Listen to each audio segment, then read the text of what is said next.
Pay close attention, because what you are about to hear was never meant for you. It was never meant for the masses, for the crowd, for the ones who scroll through life without stopping to question why they keep losing. This is the kind of knowledge that was buried, deliberately, strategically, ruthlessly, by the very people who benefit from your ignorance. And today, right now, in this very moment, that burial ends. You are about to receive a formula. Not a motivational speech. Not a feel-good quote to paste on your wall. A formula. Cold, calculated, forged in the fires of centuries of war, betrayal, and silent conquest. A formula designed by the most dangerous mind in political history, Machiavelli, for one purpose, and one purpose only: to survive in a world that has no morals. And if you think this world still runs on fairness, on justice, on good intentions, then you are already losing, and you don't even know it. Let me ask you something, and I want you to answer honestly, not to me, but to yourself. How many times have you done the right thing and gotten punished for it? How many times have you been loyal to someone who stabbed you in the back the moment it suited them? How many times have you been kind, patient, understanding, and watched as someone colder, sharper, more ruthless walked past you and took everything you deserved? You know the answer. You feel it in your chest right now. That tightness, that frustration, that simmering rage you've been taught to suppress because you were told it was wrong to feel angry, wrong to want power, wrong to stop being the good person everyone walks over. Here is the truth that nobody wants to tell you. The world does not reward goodness. The world rewards strategy. The world does not care about your intentions. It cares about your positioning. The world does not ask whether you are a good person. It asks whether you are a useful one. And if you cannot be useful, if you cannot be dangerous, then you are disposable. That is not cynicism. That is observation. That is 5,000 years of human history condensed into a single undeniable fact. The kind never inherit the earth. The strategic do.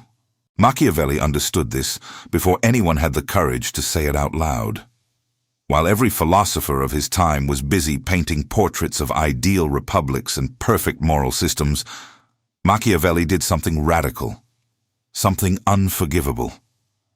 He looked at the world as it actually was, not as it should be, not as poets dreamed it could become, but as it is: bloody, cunning, indifferent, and merciless. And in that unflinching gaze, he discovered something that changed the architecture of power forever. Morality is a tool. It is not a foundation. It is a weapon wielded by those who understand when to use it and when to discard it. The people who taught you to be good at all costs, they were not protecting you. They were domesticating you.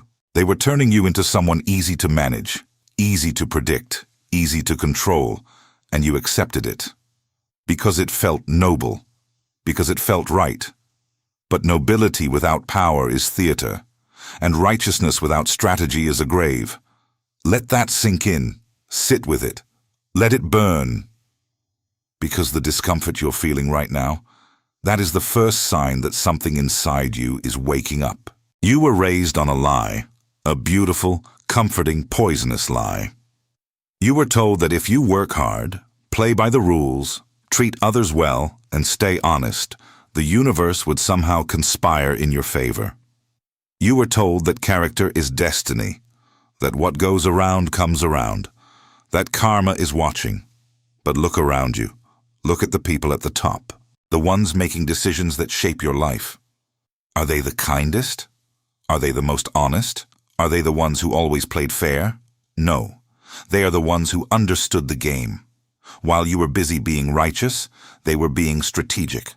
While you were holding onto principles, they were holding onto leverage. While you were waiting for fairness to arrive, they were building systems that guaranteed their victory, regardless of fairness. This is not a judgment of them. This is a judgment of you. Because the game was always visible. The rules were always written on the wall. You simply chose not to read them, because reading them would have made you uncomfortable.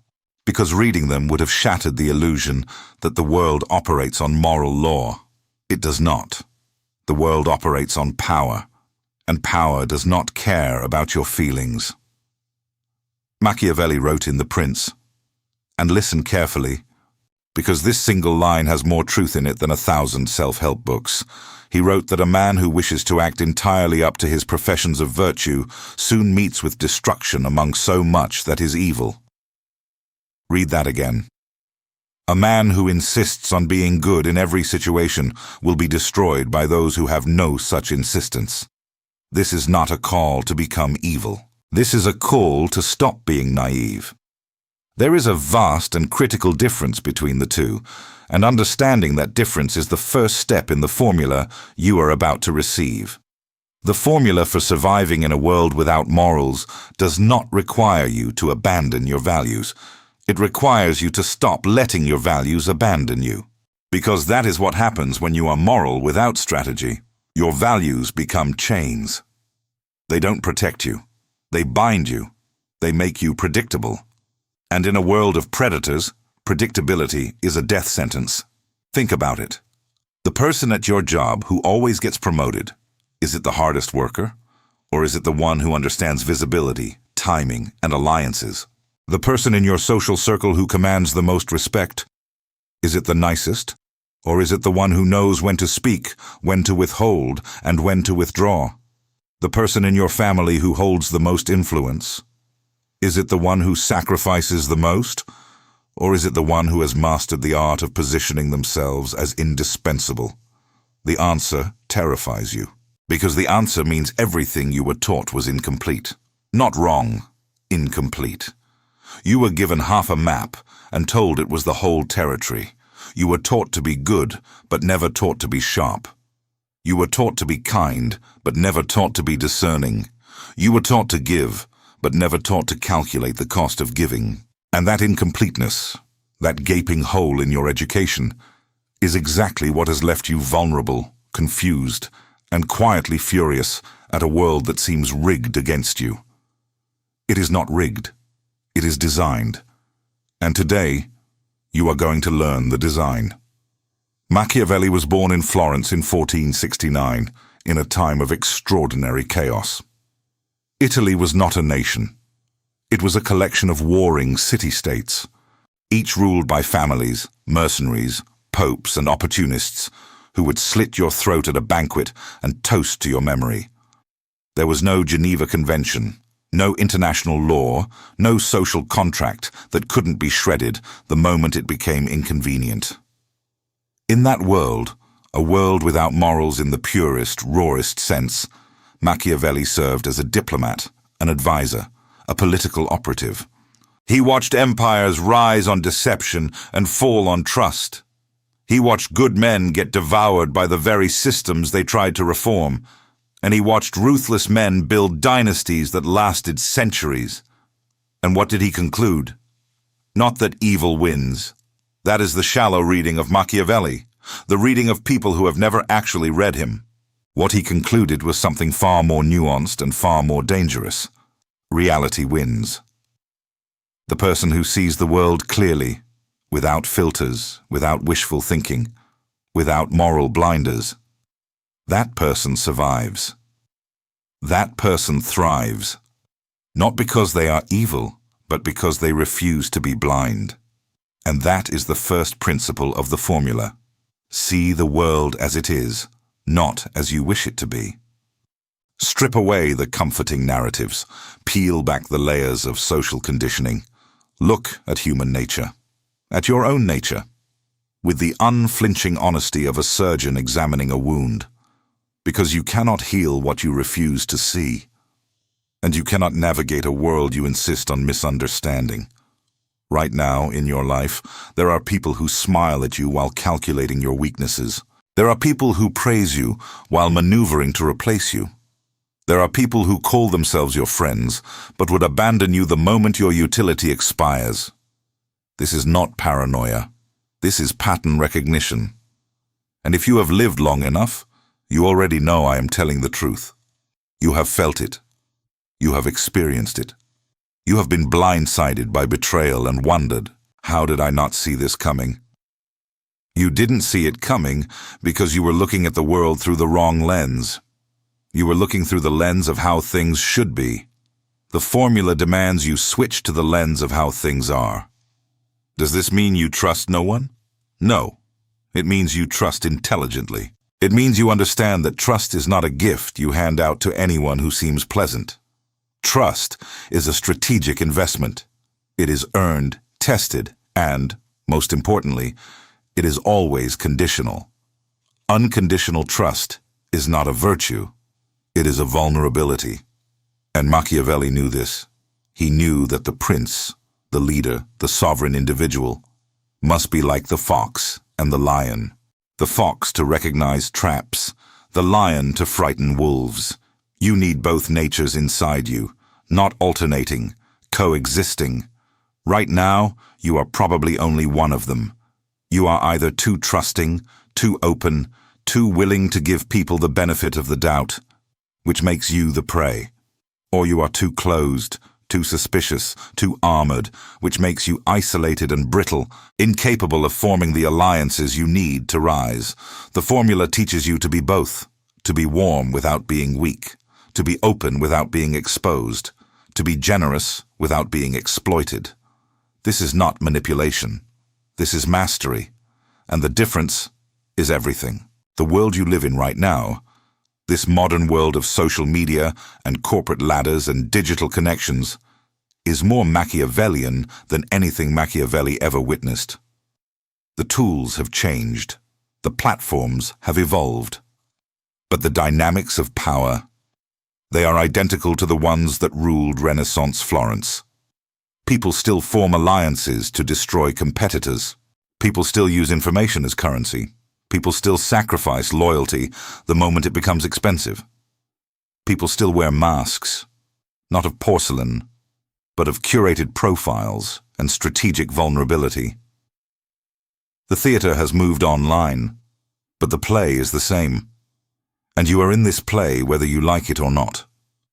The only question is, are you a character with agency, or are you a prop that others move around the stage? The formula begins with a decision, not a decision to be ruthless, not a decision to abandon compassion, a decision to be awake, fully, completely, uncomfortably awake, to see the power dynamics in every room you enter, to notice the subtle shifts in tone when someone is about to ask you for something, to recognize the difference between genuine affection and strategic friendliness. To understand that every interaction, every single one, has a subtext, and the person who can read the subtext controls the conversation. Most people live their entire lives reading only the text. They hear the words, they see the smiles, they accept the surface, and they wonder why they keep getting hurt, keep getting surprised, keep getting outmaneuvered. They wonder why the world feels unfair. It doesn't feel unfair because it is unfair. It feels unfair because they are only seeing half of what is happening. The other half, the real half, happens beneath the surface, in the pauses, in the glances, in the things that are not said, in the invitations that are not extended, in the information that is withheld. Machiavelli called this virtù, not virtue in the moral sense, but a fierce, adaptive intelligence. The ability to read a situation and respond, not with emotion, not with habit, not with what your mother taught you was polite, but with what the moment demands. Virtù is the capacity to be fluid, to change tactics without changing your core, to be kind when kindness is the sharpest blade, and to be cold when warmth would be a fatal weakness. You are about to learn how to develop this, not as a theory, as a practice, as a daily, deliberate discipline that will transform the way you move through the world. And it will not be comfortable. Growth never is. Comfort is the currency of the mediocre. And you did not come this far. You did not click on this video. You did not endure these words to remain mediocre. Something brought you here.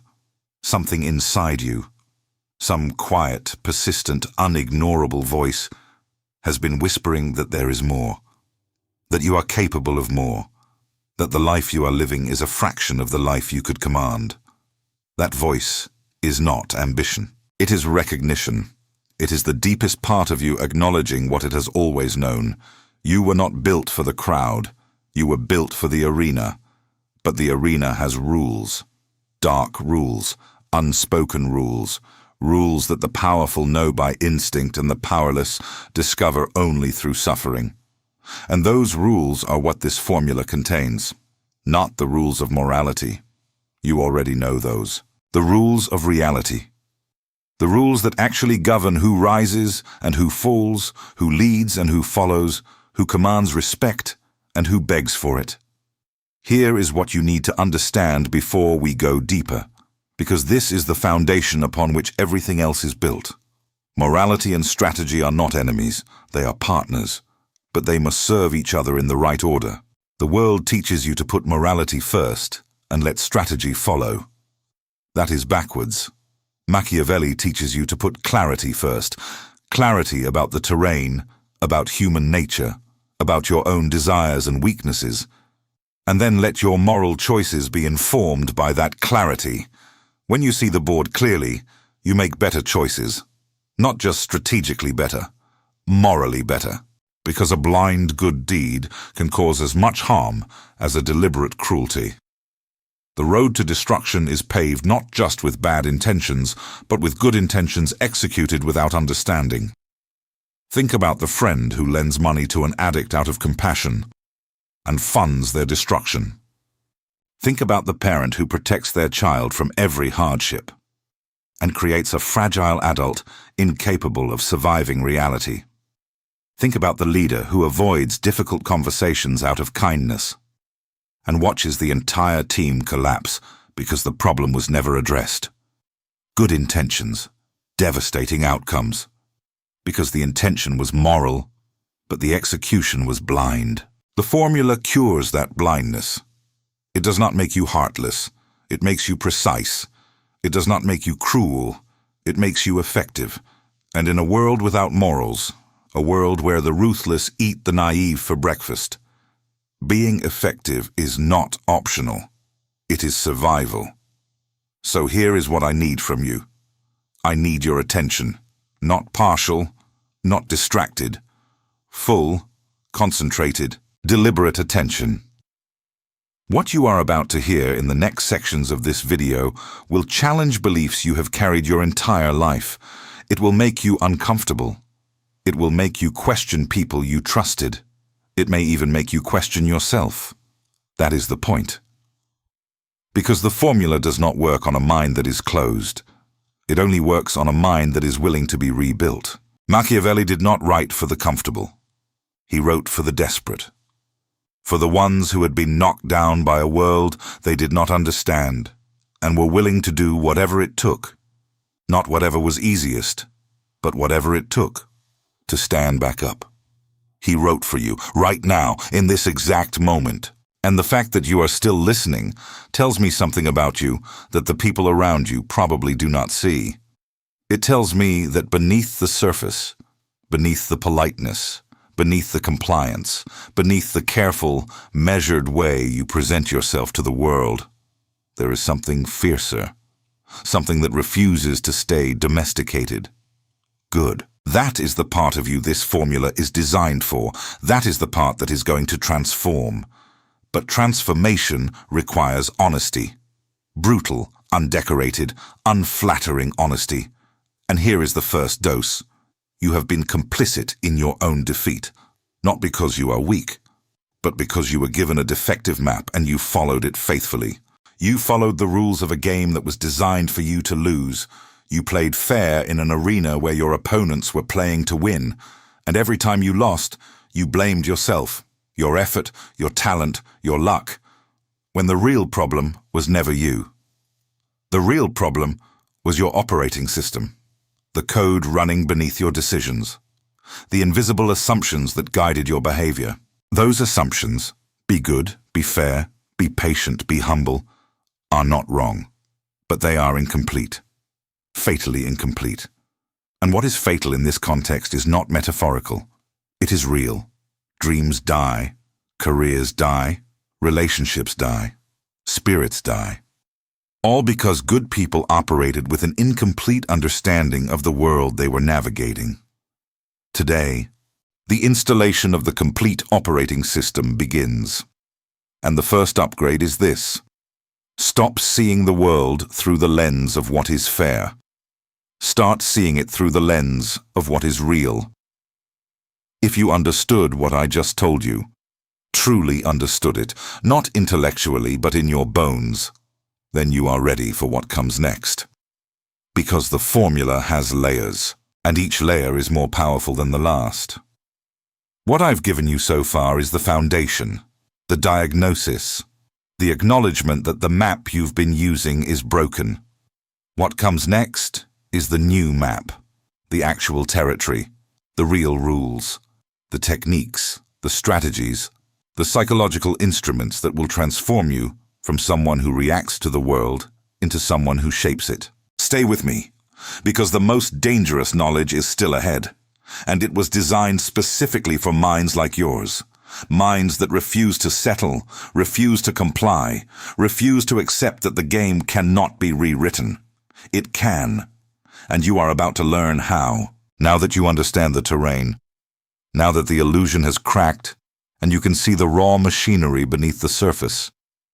It is time to understand the architecture of survival itself. Because knowing the world has no morals is not enough. Awareness without action is just educated suffering. You need tools. You need weapons forged in the same fire that forged the world. And Machiavelli, across centuries, left you exactly five pillars. 5 principles that separate those who are consumed by the game from those who command it. These are not theories. They are not abstract philosophies meant to impress at dinner parties. They are operational truths. Principles that have been tested in wars, in courts, in bedrooms, in boardrooms, in every arena where human beings gather and power shifts hands. Learn them. Absorb them. Let them dissolve into your instincts until they stop being ideas and start being reflexes. Because in the world without morals, the person who has to think about their next move has already lost to the person who simply acts. The first pillar is this: master the art of selective truth. Most people believe that honesty is a binary. You are either honest or you are a liar. That is a child's framework. And it is precisely the kind of thinking that gets you destroyed. Machiavelli understood that truth is a resource, not a policy. It is something you deploy when it serves you and withhold when it endangers you. This does not mean you become a liar. Liars are the weakest players in the game because their deception is total, and total deception is fragile. One crack, one contradiction, and the entire structure collapses. What you become instead is a curator of truth. You decide what to reveal, when to reveal it, and to whom. You understand that every piece of information you share is a piece of ammunition you hand to someone else. And in a world without morals, ammunition given carelessly will be used against you. Consider your workplace.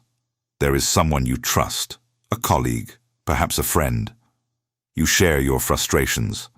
You tell them about your disagreements with management, your plans for the future, your concerns about the direction of the company. It feels good. It feels honest. It feels like connection. But what have you actually done? You have given them a complete map of your vulnerabilities. You have handed them the exact words they would need to undermine you if their interests ever diverged from yours. And here is the cold truth. Interests always diverge eventually. Not because people are evil, but because people are human. And humans, when pressed, will choose their own survival over yours every single time. Machiavelli wrote that everyone sees what you appear to be, but few experience what you really are. This is not deception. This is architecture. You are building a public structure. a version of yourself that the world interacts with. While the real structure, the private architecture of your thoughts, strategies, and vulnerabilities, remains hidden, protected, sovereign. The weak show everything because they confuse transparency with virtue. The powerful show exactly what serves them because they understand that in a world without morals, openness is an invitation to exploitation. Now, understand this carefully. Selective truth does not mean coldness. It does not mean isolation. It means discernment. You can be warm, genuine, and present with people while still maintaining a private chamber that belongs only to you.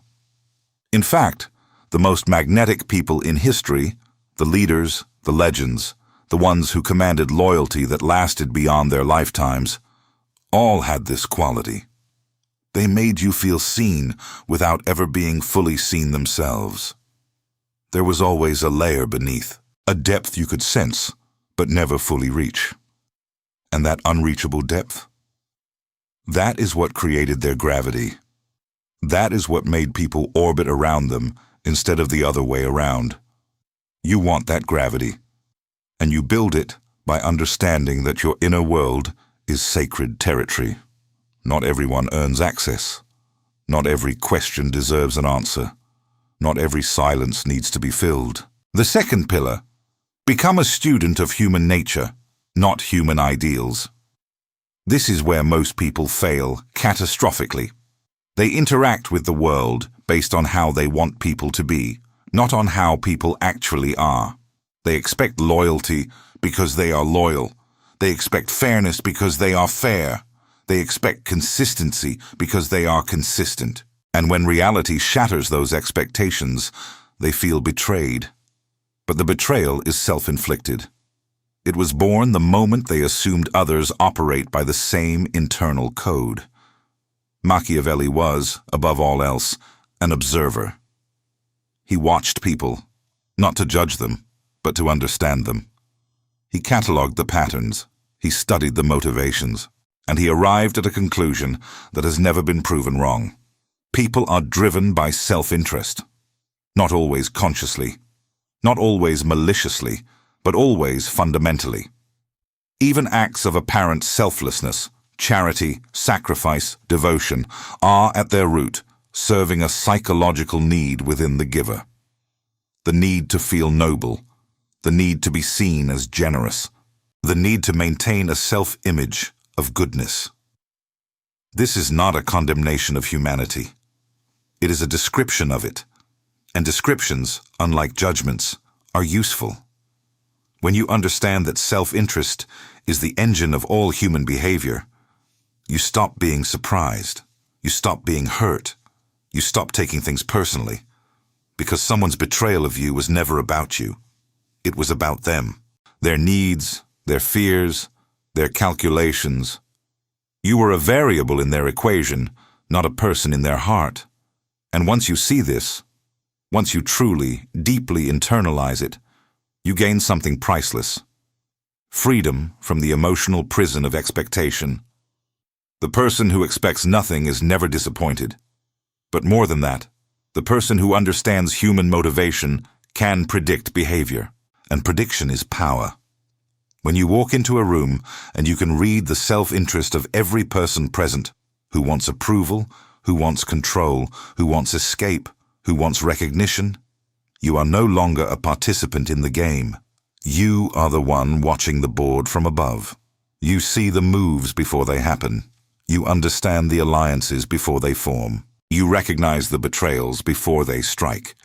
And from that elevated position, you can navigate any situation with the precision of a surgeon. This is not cynicism. Cynicism is giving up on people. This is realism, which is understanding people so well that you can engage with them more effectively, more compassionately, and more safely than anyone who still operates on illusion. Machiavelli observed princes, popes, generals, and merchants. He watched the Borgias consolidate power through marriage and murder. He watched the Medici manipulate art, religion, and commerce to create an empire of influence. He watched alliances formed at sunrise dissolve by nightfall, and through it all, the constant was never morality or justice or divine order. The constant was human nature, endlessly self-interested, endlessly adaptive, endlessly capable of both astonishing generosity and breathtaking cruelty, depending on what the moment demanded. Your job is not to change human nature. Your job is to understand it so thoroughly that it can never be used against you again. When a friend grows distant, you don't spiral into self-doubt. You analyze the shift and respond strategically. When a colleague undermines you, you don't burn with rage. You note the move and plan your counter. When a lover pulls away, you don't chase. You create space and let the vacuum do the work. Because you understand the mechanics, you see the levers, and you know that in a world without morals, the person who understands the machine controls the machine. The third pillar, cultivate an aura of controlled unpredictability. This is one of Machiavelli's most misunderstood principles, and it is one of the most devastatingly effective. In a world where everyone is trying to read everyone else, predictability is your greatest enemy. If people can predict you, they can manipulate you. If they know what you will do in every situation, if they know your triggers, your responses, your patterns, they don't need to control you directly. They simply set up the conditions and you walk into the trap yourself. Every single time. The powerful, throughout history, understood this instinctively. They cultivated mystery. They kept people guessing. Not through erratic behavior, that is weakness masquerading as strength, but through strategic variation. They were generous when others expected them to be harsh, silent when others expected them to speak, bold when others expected caution. And this unpredictability wasn't random. It was calculated. It was designed to ensure that no one could ever fully map their decision-making process. And without that map, no one could manipulate them.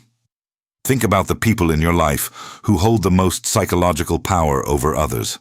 I guarantee they share one trait. You never quite know what they're thinking. There is a depth to them, a stillness, a quality that suggests vast reserves beneath the surface. They don't react. They respond. They don't explain themselves endlessly. They act and let the action speak. When they're quiet, you wonder what they're planning. When they're generous, you wonder what they're positioning for. When they withdraw, you feel the absence like a gravitational shift. That is power. Not the power of aggression or domination, but the power of presence. A presence so layered, so rich, so deliberately constructed that it commands attention and respect without ever demanding it. You build this aura through discipline, through mastering your reactions, through understanding that your first impulse, the emotional, reflexive response, is almost always the weakest move on the board. The strong person pauses. The strong person observes the situation, considers the options, and then acts, not from emotion, but from strategy. And that pause, that moment of stillness before the response, is what creates the impression of depth, of control, of something vast and unknowable operating beneath the surface. Machiavelli compared the effective leader to the fox and the lion, but there is a deeper layer to that metaphor that most miss. It is not just about being clever and strong, it is about being unpredictable in which quality you deploy. The fox that is always a fox becomes predictable and is eventually caught. The lion that is always a lion becomes predictable and is eventually outmaneuvered. But the leader who switches between the two, who can be gentle one moment and fierce the next, diplomatic one moment and ruthless the next, generous one moment and withheld the next, that leader can never be cornered. Because you cannot build a trap for an animal whose form keeps shifting. This applies to every area of your life. In your relationships, stop being the person who always reacts the same way. If your pattern is to pursue when someone withdraws, break the pattern. Withdraw instead. If your pattern is to argue when challenged, break the pattern. Go silent. If your pattern is to explain yourself when questioned, break the pattern. Let your silence be the explanation. Each time you break a pattern, you shatter someone's model of you. And when their model breaks, they have to rebuild it, which means they have to pay attention to you more closely, invest more mental energy in understanding you, and give you more psychological real estate in their mind. That is influence, not earned through words, but through the architecture of your behavior. The fourth pillar: turn adversity into your forge, never your grave. This is where Machiavelli diverges most sharply from the comfortable philosophies that have domesticated the modern mind. Modern culture teaches you to avoid pain, to seek comfort, to view adversity as something to be eliminated rather than utilized. Machiavelli taught the opposite. He understood that adversity, genuine, bone-deep, spirit-testing adversity, is the only force powerful enough to forge the kind of character that survives in a world without morals. Machiavelli himself was tortured. After the Medici returned to power in Florence in 1512, Machiavelli was arrested, imprisoned, and subjected to the strappado, a form of torture where the victim is hung by their wrists, tied behind their back, their arms slowly dislocating from their sockets. He endured it. He survived. And then he sat down and wrote The Prince, one of the most important political texts in human history. He did not write it in spite of his suffering. He wrote it because of it. The suffering stripped away his illusions. It burned through the comfortable lies he had told himself about justice, fairness, and the goodness of institutions. And in the ashes of those lies, he found something harder, colder, and infinitely more useful: the truth. That is what adversity does when you meet it correctly. It does not destroy you. It distills you. It removes everything that is unnecessary, the pretenses, the dependencies, the comforting fictions, and leaves only what is essential, only what is real, only what can survive in a world that does not care whether you survive or not. Every setback you have faced, every betrayal, every failure, every humiliation, was not a punishment. It was a lesson. The question is whether you extracted the lesson or merely endured the pain. Because enduring pain without learning from it is just suffering. It is pointless. It weakens you. But engaging with pain, studying it, dissecting it, understanding why it happened and how to prevent it, that transforms suffering into power, into wisdom, into the kind of dark, forged intelligence that cannot be taught in any school because no school has the honesty to teach it. When Machiavelli wrote about Fortuna, the goddess of chance, the unpredictable force that governs half of all human affairs, he did not advise submission. He advised confrontation. He wrote that fortune is like a river. When it floods, it destroys everything in its path. But the wise leader builds dams, levees, and channels before the flood arrives. Not to control fortune, that is impossible, but to direct its force. To use the inevitable chaos of life as fuel rather than destruction. You are going to face more adversity. That is not pessimism. That is a guarantee. The question is not whether storms will come. The question is what you will be when they arrive. A house of straw, built on comfort and illusion, or a fortress, built on the hard-won understanding that every trial you've survived has made you more dangerous, more adaptive, more capable than the person you were before it happened. Choose the fortress. Always choose the fortress. The fifth pillar: master the economy of emotional investment. This is perhaps the most practical of all the pillars, and the one that will change your daily life most immediately. In a world without morals, emotional energy is your most valuable currency, more valuable than money, more valuable than time. Because emotional energy determines the quality of your decisions, the strength of your presence, and the clarity of your vision. And most people, the vast majority, are bankrupt. They are bankrupt because they spend their emotional energy on things that yield no return. They argue with people who will never change. They worry about outcomes they cannot control. They replay conversations that are already finished. They invest emotional capital in relationships that are fundamentally one-directional.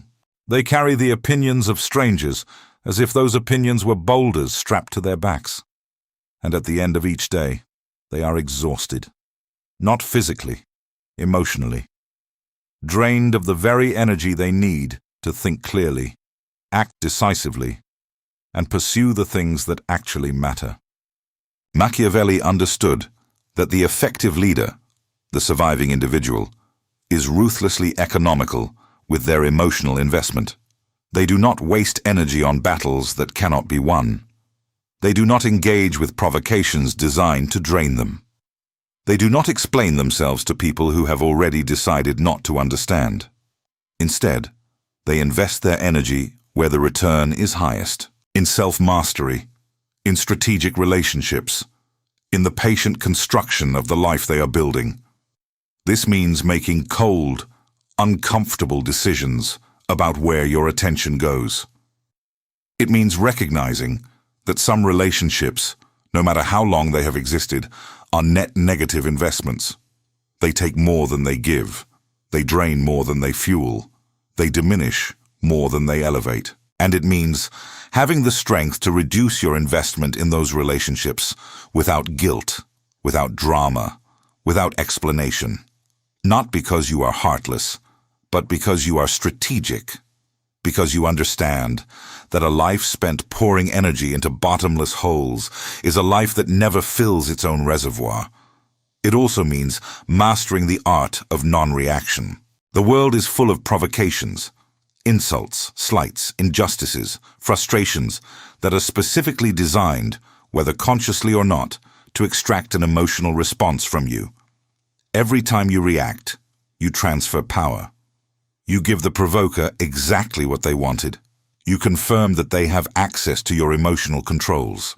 And in a world without morals, giving someone access to your emotional controls is the same as handing them the keys to your kingdom. The master of emotional economy does not react. They observe, they note, they file the provocation away in their mental archive, not with anger, but with data. They understand that the person who provoked them has just revealed something about their own strategy, their own insecurities, their own pressure points. And that information, gathered calmly, analyzed coldly, is far more valuable than the momentary satisfaction of an emotional response. You want to know what real power looks like? It looks like silence in the face of an insult. It looks like calm in the middle of chaos. It looks like a slight smile when someone expected you to crumble. It looks like walking away from a fight that you could have won, not because you were weak, but because winning that fight would have cost you something more valuable than victory. Real power is knowing which battles deserve your fire and which ones deserve your ice. These 5 pillars: selective truth, the study of human nature, controlled unpredictability, the forge of adversity, and emotional economy, are not separate principles. They are interlocking systems. Each one strengthens the others. When you master selective truth, you protect your emotional reserves. When you study human nature, you know when to be unpredictable. When you use adversity as a forge, your emotional economy becomes unshakable. And when your emotional economy is unshakable, you can deploy truth, insight, and unpredictability with surgical precision. Together, they form a shield.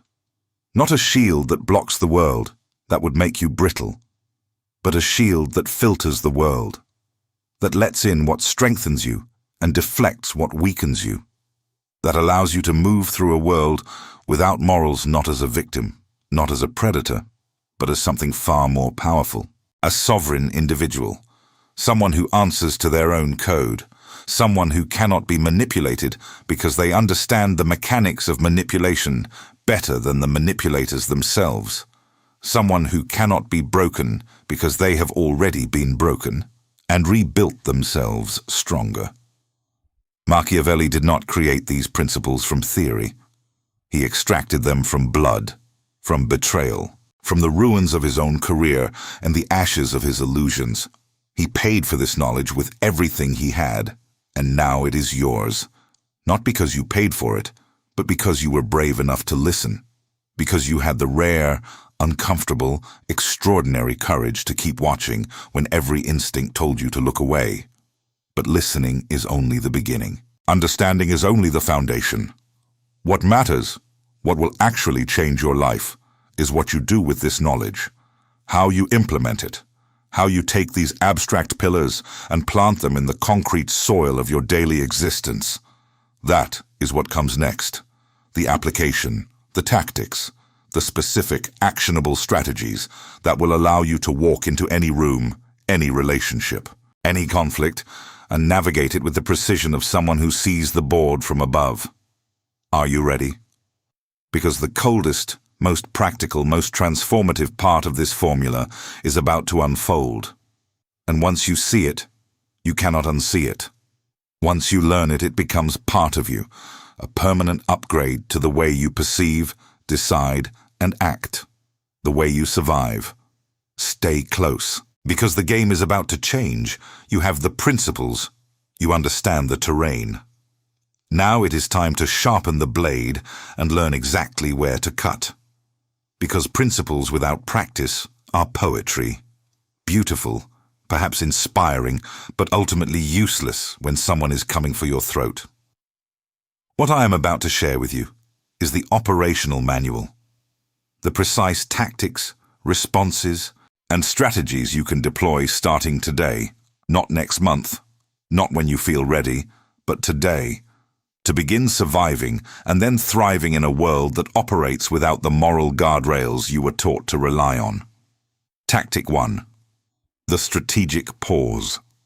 This is the single most powerful micro-behavior you can adopt, and it costs you nothing. When someone says something designed to provoke you, a cutting remark at work, a passive-aggressive comment from a family member, an insult disguised as a joke, do not respond immediately. Pause. Let 2, 3, 5 seconds of silence pass before you say anything. In those seconds, something remarkable happens. The other person's confidence wavers. They expected an immediate reaction, anger, defensiveness, hurt. And when they don't get it, they are forced to sit in the echo of their own words. The energy shifts, the power shifts. You become the person who is choosing whether to respond, not the person who has been forced to respond. And that distinction, the distinction between choice and reaction, is the difference between a sovereign and a subject. Here is how it looks in practice. Your supervisor criticizes you publicly in a meeting. The instinct is to defend yourself immediately, to explain, to justify. Don't. Instead, maintain eye contact.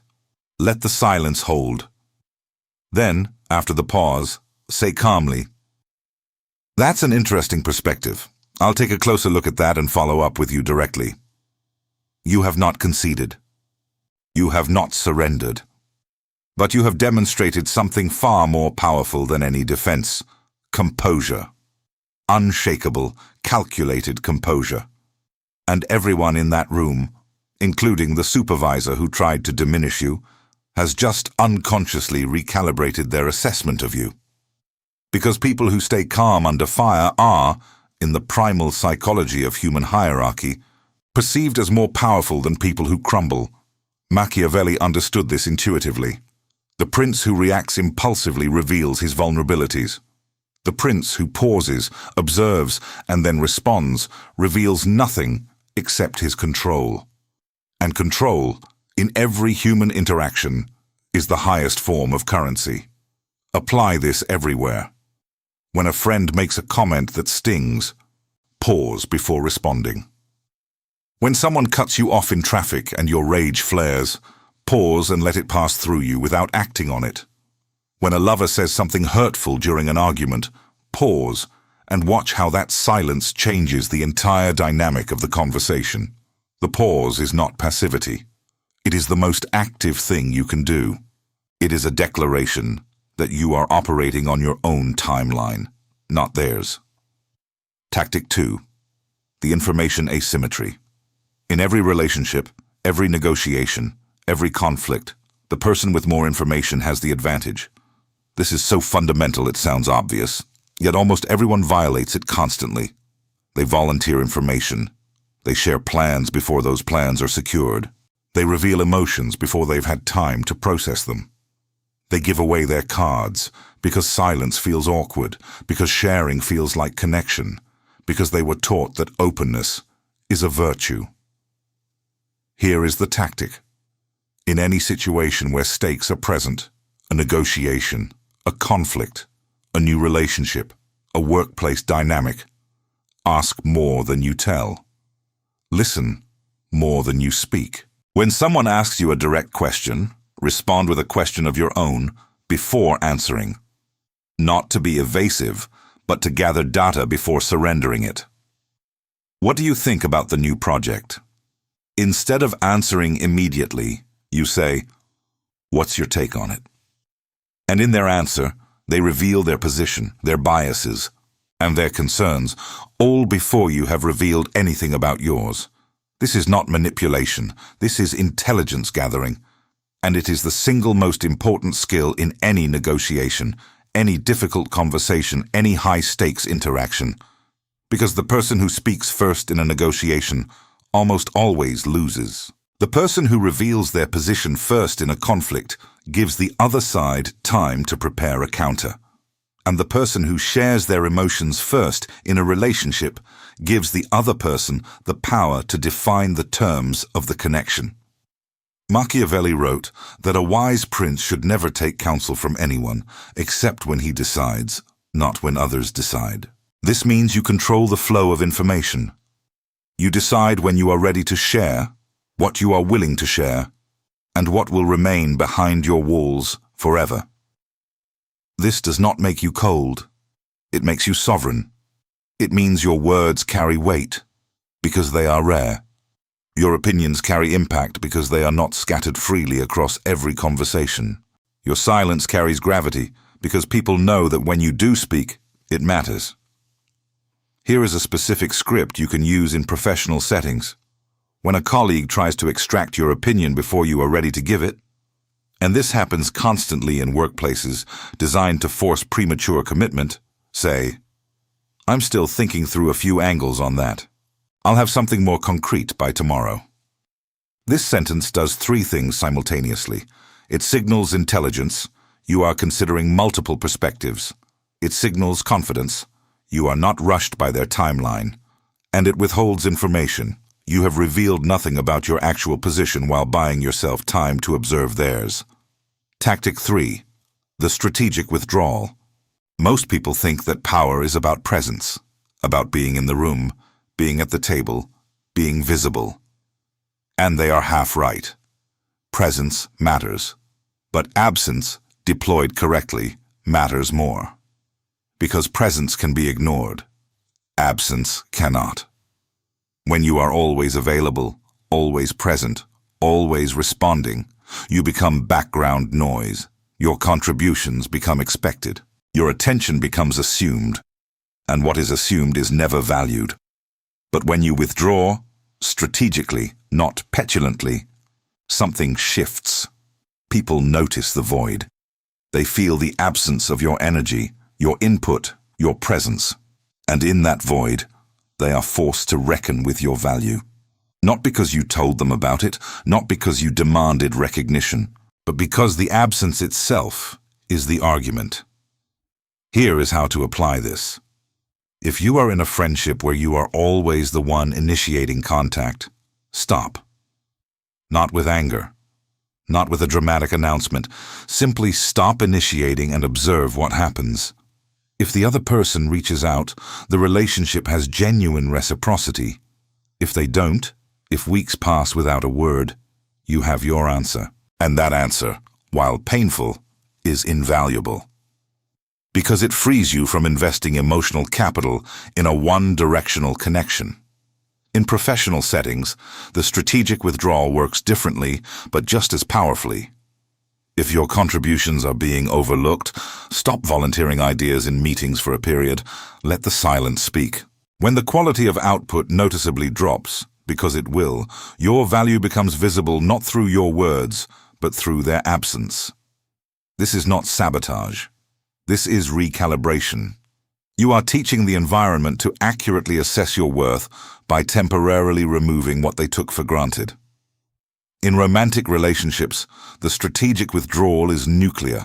When you sense that you are being taken for granted, when the dynamic has shifted from mutual investment to one-sided effort, a withdrawal recalibrates everything. Not with threats, not with ultimatums, simply with a gradual reduction of your emotional availability. You become slightly less responsive, slightly less available. You invest your energy elsewhere, in your own growth, your own projects, your own world.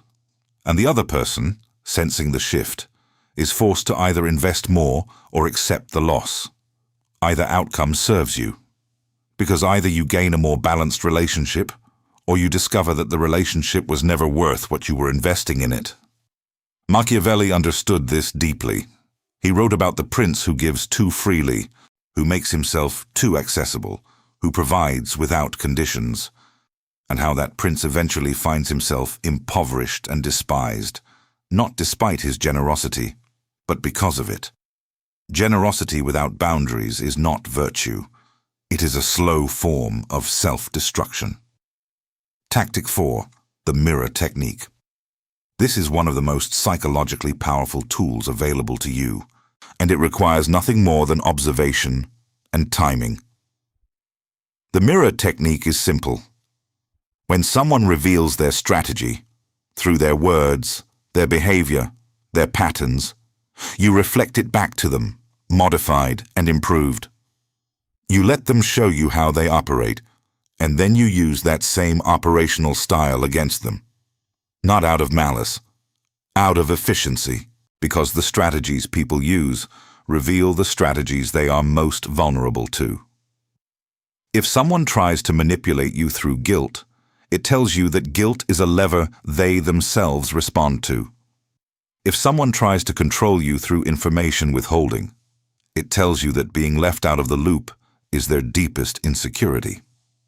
If someone tries to dominate you through aggression, it tells you that they fear being perceived as weak. Every attack is a confession. Every manipulation is a map of the manipulator's own psyche. Here is a practical example. Your supervisor uses public embarrassment as a control tactic, pointing out mistakes in front of the team, making you the example. The mirror technique does not mean you publicly embarrass them in return. That would be crude and counterproductive.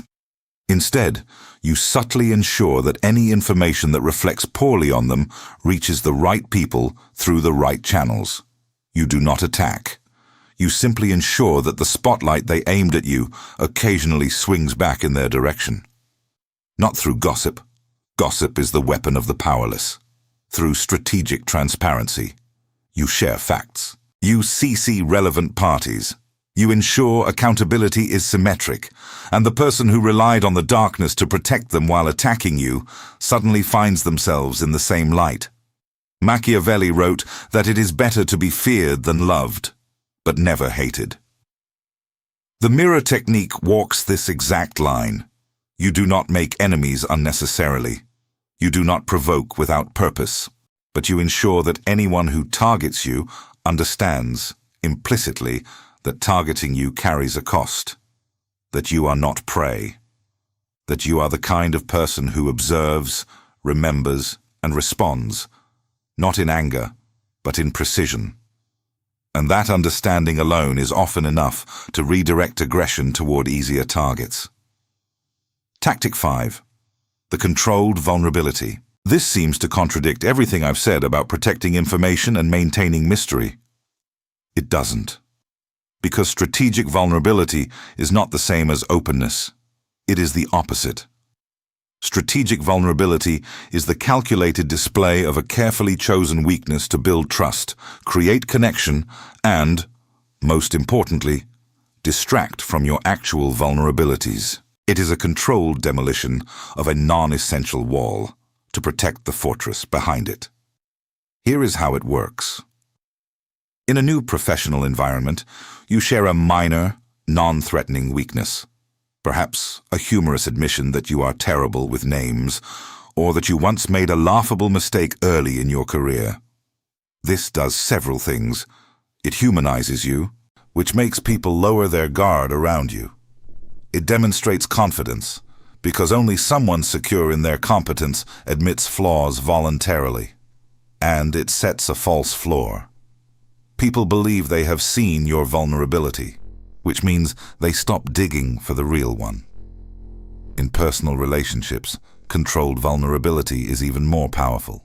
Sharing a carefully chosen emotional truth, a past difficulty, a genuine but non-critical fear, a moment of authentic reflection, creates a sense of intimacy that accelerates trust building dramatically. But the key word is chosen. You select the vulnerability the way a general selects the terrain for battle. You control the narrative. You decide what is revealed, and more importantly, what remains hidden behind the revelation. This is not cold. This is intelligent. And in a world without morals, intelligence is the only warmth that does not burn you. Now, let me talk about the errors, the traps, the mistakes that people who begin to understand these principles almost always make, because the knowledge itself creates a kind of intoxication that leads to overreach. And overreach, in the world without morals, is as dangerous as naivety. Error 1. Becoming a cartoon. When people first learn about strategic behavior, about Machiavellian principles, about the dynamics of power, they often overdo it. They become cold where warmth is needed. They become secretive where openness would serve them. They start treating every interaction as a chess match, every relationship as a negotiation, every conversation as a battlefield. And people notice. Not because the tactics are wrong, but because the execution is clumsy. A truly strategic person is invisible. Their tactics do not announce themselves. Their calculations are not detectable. The moment someone can look at you and think they're playing a game, you have already lost. Because you have become predictable in your unpredictability, which is the worst kind of predictability. The corrective is subtlety. Always subtlety. The strategic pause should look like thoughtfulness, not like a power move. The information asymmetry should feel like genuine curiosity, not like interrogation. The strategic withdrawal should appear natural, not punitive. The mirror technique should be invisible. The person being mirrored should never realize it is happening. And controlled vulnerability should feel spontaneous, not rehearsed. The art is in the art being hidden. Machiavelli called it the ability to appear, not to be what one is. And that appearance, that seamless integration of strategy into natural behavior, is the difference between someone who has read about power and someone who has mastered it. Error 2.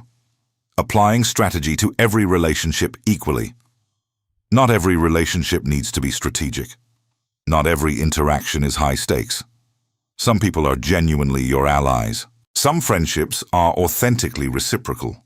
Some loves are real. And treating those relationships with the same calculated caution you apply to adversarial situations is a fast track to isolation. The wise person knows the difference between an arena and a sanctuary, and they have the wisdom to put down the shield when they are in the presence of the few people who have earned their trust. The challenge is determining who has earned that trust, and this is where the study of human nature becomes essential. You watch. You test, not with grand gestures, but with small, low-risk acts of trust extended over time. You share a minor vulnerability and observe what they do with it.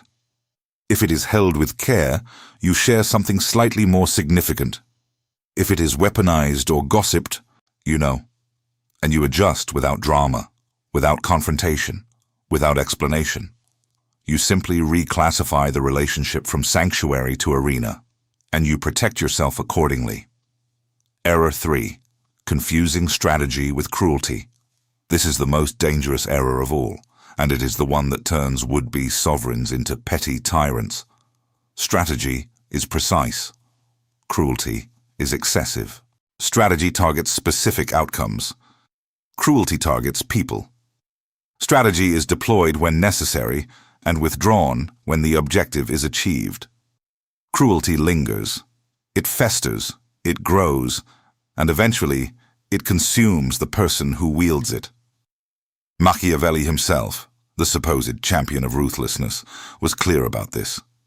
He wrote that cruelties that are used well, if one may use the word well of evil, are those committed at a stroke and not persisted in afterward. A strategic action that causes pain is sometimes necessary. But a pattern of inflicting pain is not strategy. It is pathology. And pathology, in the world without morals, makes you a target rather than a power. Because the person who is cruel without purpose creates enemies without benefit. And enemies, as Machiavelli well knew, accumulate. Error 4. Neglecting the inner work. All the tactics in the world are useless if you are not doing the internal work of self-mastery. If your emotional reactions still control you, no amount of strategic knowledge will save you.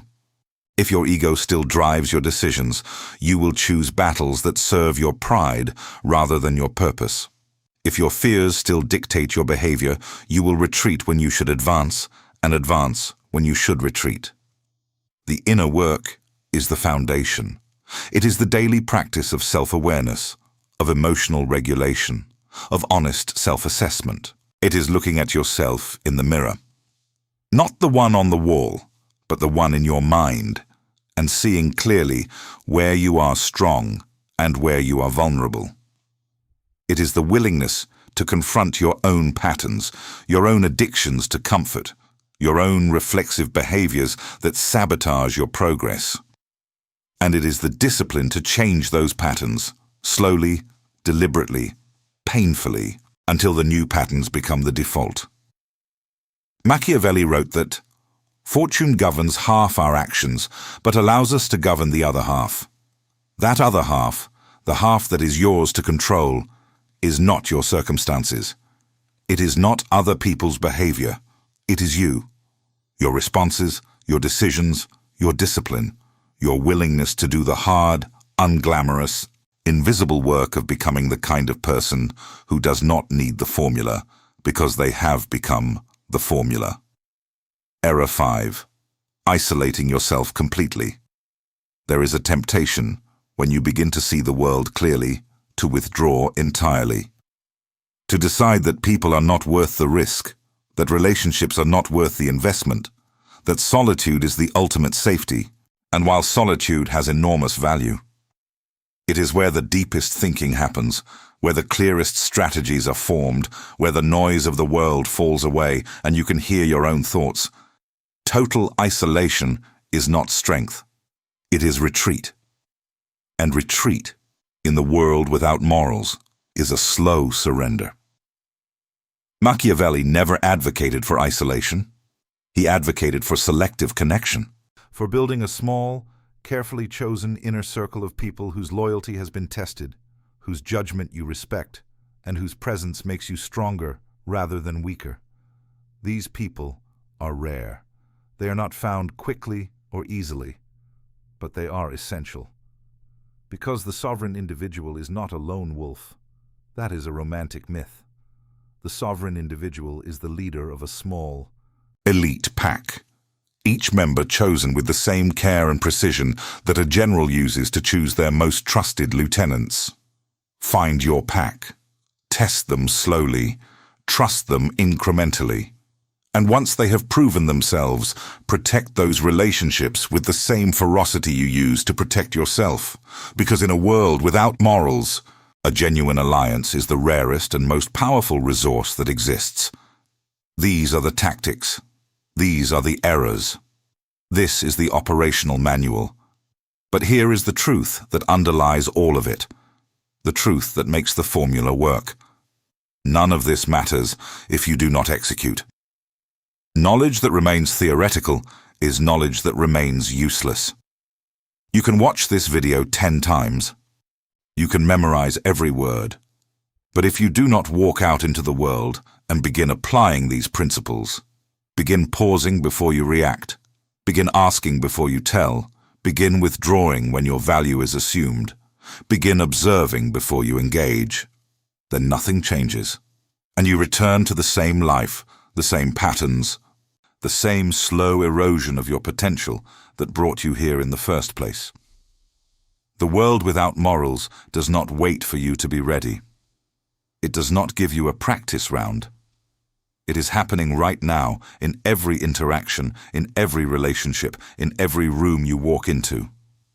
The only question, the question that separates those who survive from those who are consumed, is whether you are going to keep playing by the old rules or whether you are going to adopt the formula and finally play the game the way it was designed to be played. This is the transformation point. This is where the theoretical becomes visceral, where the words become action, where the person you were before this video meets the person you are becoming. And that meeting, that confrontation between your old self and your new self, is the most important battle you will ever fight. Because the final piece of the formula is still ahead, and it is the piece that ties everything together, the piece that transforms strategy into identity. That turns knowledge into character. That forges a new version of you so fundamentally altered that the old version becomes unrecognizable. Stay with me, because what you are about to receive is not just the conclusion of this formula, it is the beginning of something you have never experienced before, and it starts now. Something has shifted. You can feel it, can't you? Somewhere between the first words of this video and this moment, this exact moment, something inside you has rearranged itself. A door has opened that cannot be closed. A lens has been placed over your eyes that cannot be removed. And the world you see through that lens is not the same world you saw an hour ago. It is the same buildings, the same streets, the same faces. But the light is different now, colder, clearer, more honest. And in that clarity, you see something that has been true all along, but that you were never equipped to recognize. You are more capable than you knew, more dangerous than you believed, more sovereign than anyone ever told you that you were allowed to be. This is the metamorphosis, not the beginning of it. That began the moment you decided to keep watching. This is the crystallization, the moment where everything you have absorbed, the principles, the tactics, the warnings, the truths, fuses together into something unified, something permanent, something that does not depend on your mood, your motivation, or the validation of anyone around you. A new operating system, a new architecture, a new identity forged in the fire of the most uncomfortable truths and tempered by the ice of strategic clarity. You are not the person you were when this video started, and I am not saying that metaphorically, I am saying it literally. The person who pressed play on this video was operating with an incomplete map, with a set of assumptions that served their domesticators but not themselves, with a reflexive trust in systems that were designed to manage them rather than elevate them. That person had good intentions. That person was not weak. They were uninformed. And there is a world of difference between those two conditions. But now, the uninformed has become the initiated. And the initiated does not return to ignorance. You cannot unsee what you have seen. You cannot unknow what you now know.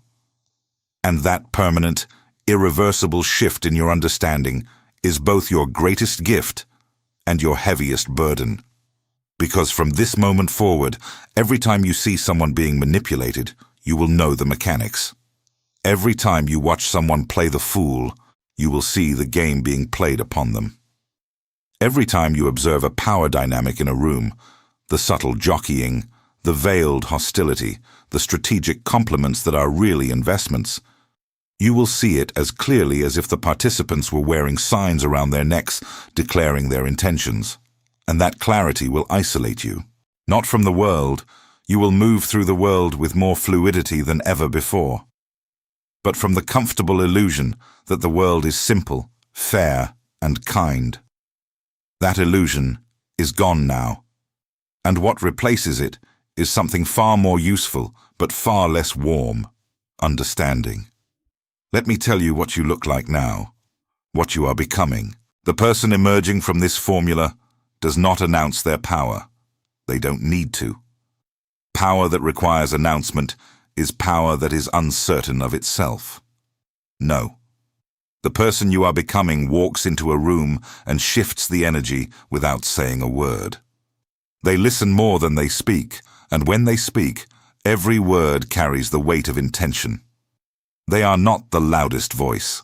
They are the one the loud voices instinctively look toward before speaking, seeking approval, seeking permission, seeking the silent validation of someone who clearly sees more than they reveal. This person, this version of you, does not chase anything. Not people, not opportunities, not validation. They position, they prepare, they create conditions, and then they let the things that are meant for them arrive, drawn by the gravity of a person who has stopped orbiting others and has become their own center. Is that cold? Is that calculating? It might sound that way. But let me tell you something that may surprise you. The most genuinely warm people I have ever encountered were also the most strategically aware, because they chose their warmth. It was not reflexive. It was not desperate. It was not the warmth of someone who needs connection to feel whole. It was the warmth of someone who is already whole and chooses to extend that wholeness to specific people in specific ways at specific times. And that chosen warmth that is given freely but not carelessly, is infinitely more valuable than the indiscriminate kindness of someone who is simply afraid to be anything else. You are learning to be warm by choice, generous by design, kind with purpose. And underneath that warmth, that generosity, that kindness, there is a layer of steel that ensures no one, no matter how skilled, how charming, how persuasive, can reach in and dismantle you from within. Machiavelli would recognize you, not as a disciple, he had no patience for followers, but as a kindred mind, someone who looked at the world and refused to accept the comfortable interpretation. Someone who had the intellectual courage to engage with truths that most people spend their entire lives avoiding. Someone who understood that the distance between who they are and who they could be is not bridged by hope or hard work alone. It is bridged by understanding, deep, uncomfortable, operational understanding of the forces that actually shape human life. Let me consolidate. Let me bring together the threads of everything you have received so that you can hold the entire formula in your mind as a single, coherent structure. First, you learn to see the world as it is, to strip away the layers of wishful thinking, social conditioning, and moral mythology that obscured your vision. You learn that the world does not operate on fairness, on justice, on karma. It operates on power, positioning, and the strategic deployment of resources. This is not cynicism. This is clarity. And clarity is the prerequisite for every effective action you will ever take. Second, you received the 5 pillars. Selective truth, the understanding that information is a resource to be managed, not a gift to be scattered. The study of human nature, the relentless observation of what drives people beneath their words and masks. Controlled unpredictability, the refusal to be mapped, predicted, and cornered. The forge of adversity, the transformation of suffering into strength, of setbacks into stepping stones, of pain into power, and the economy of emotional investment. the ruthless discipline of spending your emotional energy only where the return justifies the cost. Third, you learned the tactics. The strategic pause that shifts power in any conversation. The information asymmetry that gives you the advantage in every negotiation and conflict. The strategic withdrawal that forces the world to recalibrate your value. The mirror technique that turns an opponent's strategy into your weapon.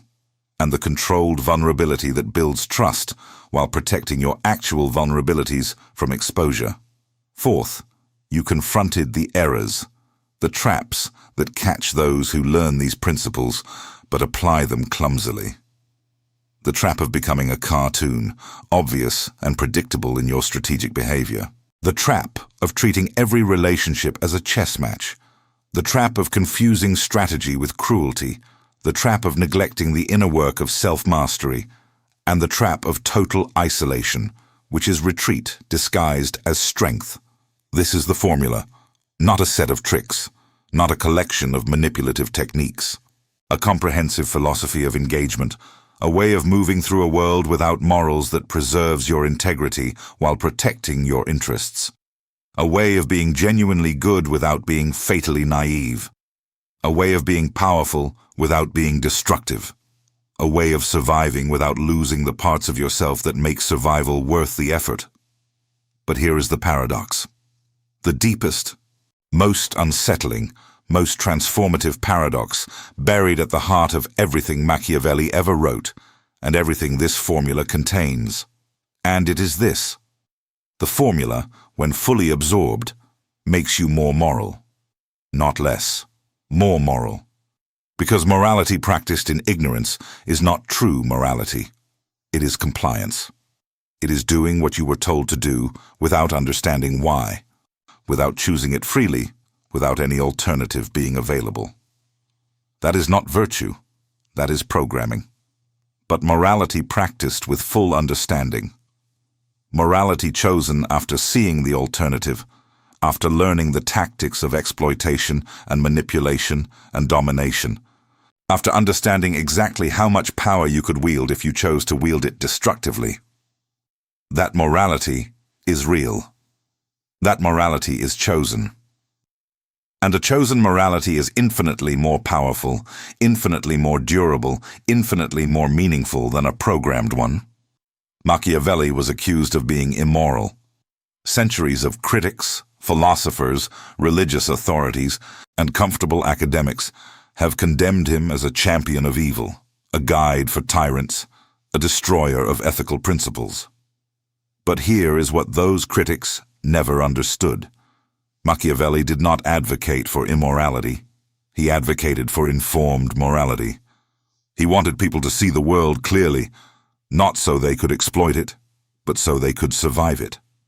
And survival, in a world that has no morals, is itself a moral act.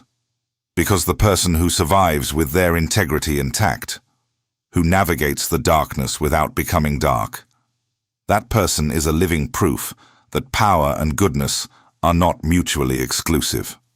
That you can be strategic and compassionate, dangerous and kind, powerful and ethical.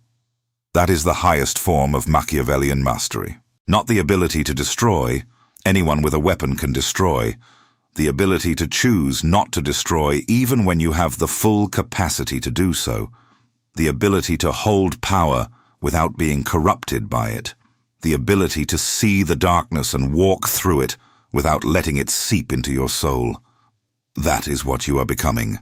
Not a manipulator, not a predator, not a cold, calculating machine that processes human beings like data points. You are becoming something far rarer and far more valuable, a complete person. Someone who sees the full spectrum of human behavior, the beautiful and the brutal, the generous and the predatory, the loving and the exploitative, and navigates it all with intelligence, compassion, and an unbreakable core of self-sovereignty. You are becoming someone who cannot be manipulated because you understand manipulation better than the manipulators. Someone who cannot be broken because you have already faced the uncomfortable truths that break lesser minds. someone who cannot be domesticated, because you have tasted the freedom of seeing clearly, and you will never go back to the comfortable blindness of ignorance. And now, the question. The only question that matters now that you have the formula. What will you do with it? Will you let this knowledge settle into your mind like dust, impressive but unused? Will you nod along, feel inspired for an hour, and then return to the same patterns, the same reactions, the same slow erosion of your potential? Or will you take the formula and make it flesh? Will you walk into tomorrow as a different person? Not dramatically different, not performatively different, but fundamentally different in the way you observe, the way you pause, the way you protect your energy, the way you position yourself, the way you choose your battles and your allies. The answer to that question is the only thing that separates you from the millions who will watch this video and change nothing. The knowledge is identical. The formula is the same. The difference is execution. The difference is the decision, made right now, in this moment, in the quiet space between this word and the next, to take your sovereignty seriously, to stop outsourcing your safety to a world that has demonstrated again and again that it will not protect you, to become your own protector, your own strategist, your own sovereign. Machiavelli once wrote that there is no other way to guard yourself against flattery than by making people understand that telling you the truth will not offend you. This was his way of saying that the sovereign individual values reality above comfort. And that single value, the preference for what is real over what feels good, is the engine of the entire formula. It is what makes the strategic pause work, because you prefer effective action to impulsive reaction. It is what makes information asymmetry work, because you prefer intelligence to the illusion of connection. It is what makes the forge of adversity work, because you prefer the strength born of suffering to the fragility born of avoidance. Reality above comfort. Truth above illusion. Strategy above hope. This is your creed now, not because I gave it to you, but because you chose it. And that choice, that uncomfortable, courageous, irreversible choice, is what makes you different from who you were 60 minutes ago. The world hasn't changed, but your eyes have. Now go. Go into the rooms where power is negotiated and watch the game with new eyes. Go into the relationships where energy flows in one direction and begin the recalibration.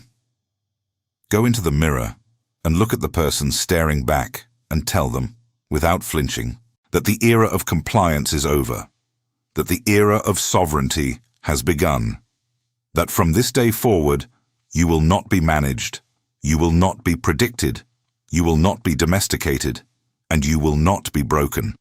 Not because you are hard, but because you are awake. And awake, in a world of sleepwalkers, is the most dangerous thing you can be. If this message reached something inside you, something that was waiting, something that has been waiting perhaps for years, then do something right now.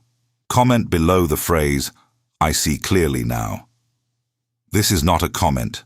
This is a declaration, a silent pact between you and the version of yourself you are choosing to become. Not a promise to the world, a promise to yourself, that you will never again look away from the truth simply because the truth is uncomfortable. That you will never again surrender your sovereignty to someone else's agenda simply because resistance felt difficult. That you will carry this formula not as theory, but as practice, not as words, but as identity. I see clearly now. Write it, mean it, and let it mark the moment everything changed. And if you are ready, truly ready, to continue this journey, then subscribe to this channel. Not as a casual gesture, not as a mindless click, as a deliberate act. Because this channel is not entertainment. This is a fortress. A place where the uncomfortable truths are spoken, where the formulas are shared, where the people who refuse to sleepwalk through life gather to sharpen themselves against each other. By subscribing, You are declaring that you are done with the comfortable lies, done with the motivational fluff, done with the sanitized, packaged, pre-digested wisdom that keeps people docile and distracted. You are declaring that you want the real thing, the raw thing, the thing that hurts before it heals, the thing that strips you down before it builds you up. Hit the notification bell, share this with someone who deserves to hear it, and be selective about who that is. Because this knowledge is not for everyone. It is for the few who have the stomach for reality and the discipline to act on it. And those few, your people, your pack, your alliance, deserve to be found. Go now. Go with clarity as your weapon and composure as your armor. Go knowing that in a world without morals, the greatest moral act is to survive with your integrity intact, to be powerful without being corrupt, to be strategic without being soulless, to be awake in a world that rewards sleep. Machiavelli did not survive the dungeons of Florence by hoping for mercy. He survived by understanding the world that imprisoned him better than the world understood itself. And then he wrote it down. For you. Across 500 years, across languages and empires and revolutions, across every attempt to suppress, distort or sanitize his message, he wrote it for you. Honor that gift. Not with gratitude. Gratitude is passive. Honor it with action. Honor it by becoming the person the formula was designed to create. Someone who sees, someone who thinks, someone who acts with the cold precision of a mind that has been freed from illusion and the warm purpose of a heart that has chosen to remain human despite every reason the world gives to do otherwise. Go now. And may clarity be your compass, not your cage. May strategy be your shield, not your prison. May the formula not just survive inside you, but live, breathe, act, transform. Because the world without morals needs people who can navigate it without becoming it. And from this moment forward, you are one of them.